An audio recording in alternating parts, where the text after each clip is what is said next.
こんにちは。ウッデンハウスアジアンレストラン&バーへようこそ。今日はネパールのスープカレー、たっぷり野菜入りスープカレー作ります。寒い時は体のためにいいなります。スープカレー作るにはニンニクフラックス、ちょっと大きい切ったのやつ、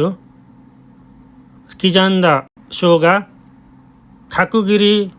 じゃがいも、角切り切ったじゃがいも、コーン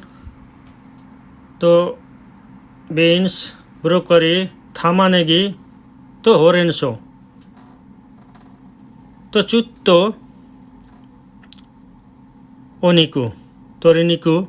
も入れます。次は丸ごと唐辛子、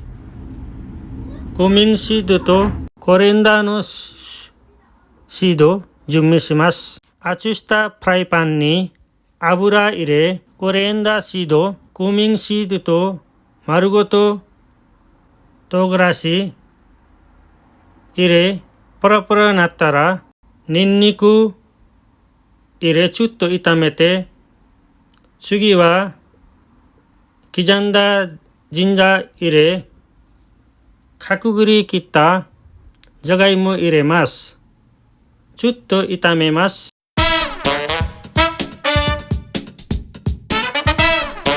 10% ぐらい炒めたら、また鶏肉入れ、また炒めます。鶏肉とじゃがいものちょっと色が変わったら、また残ったやつ、野菜が全部入れます。次は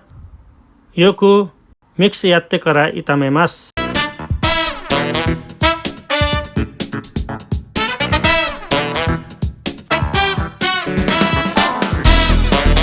次は小さじ半分スプーンターメリックパウダー、大さじ1スプーンコリンダーパウダー、大さじ1スプーンクミンパウダー、ガーリックとジンジャーミックスやったのやつペースト大さじ1スプーン入れてからよく混ぜます。ここはジンジャーとガーリックの生の匂いなくなるまでよく炒めます。そうしないとニンニクと生姜の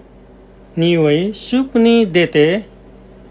スープカレーの味が美味しくなりません。トマトを半分に切り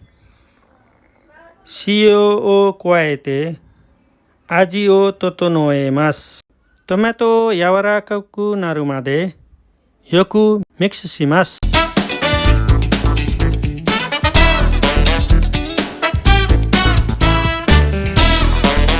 スープのため水を入れ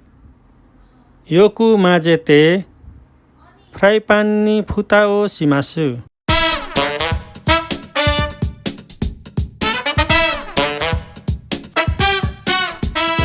カレーの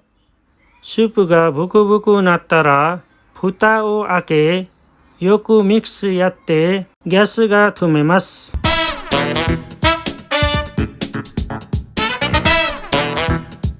スープカレーが完成しましたので温かいご飯と一緒に食べてください。ビデオ最後までご覧いただき誠にありがとうございました。動画気に入ったらいいね、コメントとチャンネル登録忘れないでください。